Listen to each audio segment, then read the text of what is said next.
Hey guys, on today's episode, we're going to go through the most common faults found on SPI Minis.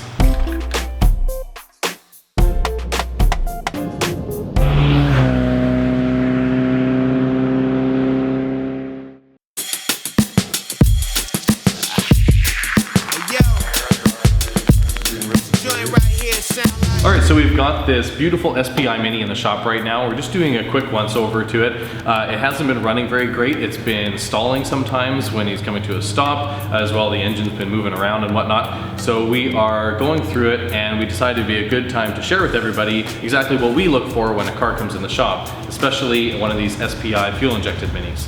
Now, the SPI Minis can be awesome. They run great when they are tuned properly and have been maintained. However, if some issues come up, it can be a little bit daunting because it's kind of cluttered in here. There's a lot going on, but once you get to know it, it's actually really easy to work on. One of the first things we look for on an SPI Mini is the vacuum lines. Now, the way it works is that there are 4 vacuum lines on an SPI Mini that are the main ones. These are critical to the way that the engine runs. The ECU has a map sensor built into it, and because of that, it needs a vacuum source from the intake manifold in order to know what's going on with the engine.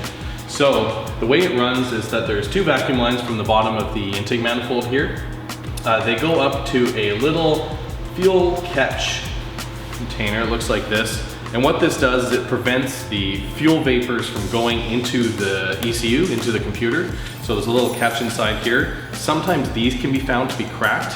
You can actually just check and make sure that if you plug one hole and blow into it, it shouldn't have any leaks. Then there's all the vacuum lines. Now the vacuum lines on these Minis are hard plastic lines with rubber elbows. Now these rubber elbows tend to crack, and if there's any sort of vacuum leak in the system, essentially the computer gets a wrong reading of what's going on, and it will make a whole bunch of different faults. Either the car won't run right, or it will stall, it will sputter on acceleration. So the number one thing when you're looking at an SPI Mini, we just recommend straight off the bat, replace all the vacuum lines. Very inexpensive. If you see that this little catch can here has a leak in it, or even if you think it might just be old and possibly going to leak soon, just replace it. Really cheap, easy to do.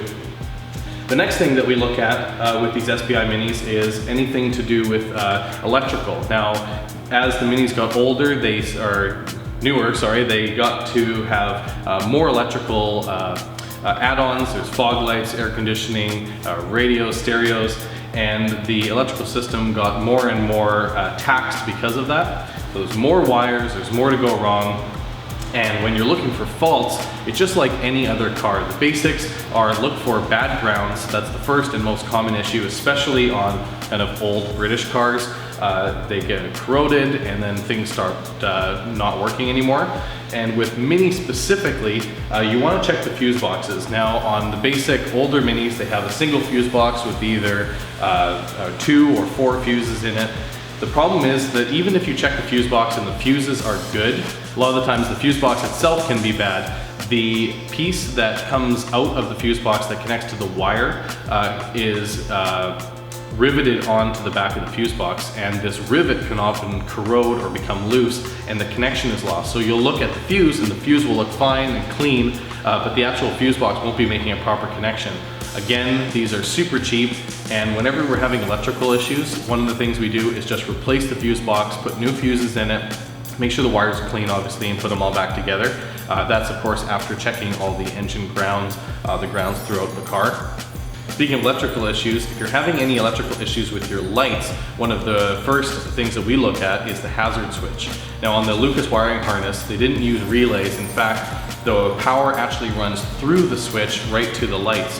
So because there is a lot of load on these switches and they're not, again, not the best made, they can actually corrode or become loose. And again, you'll have a bunch of different issues in regards to your lights.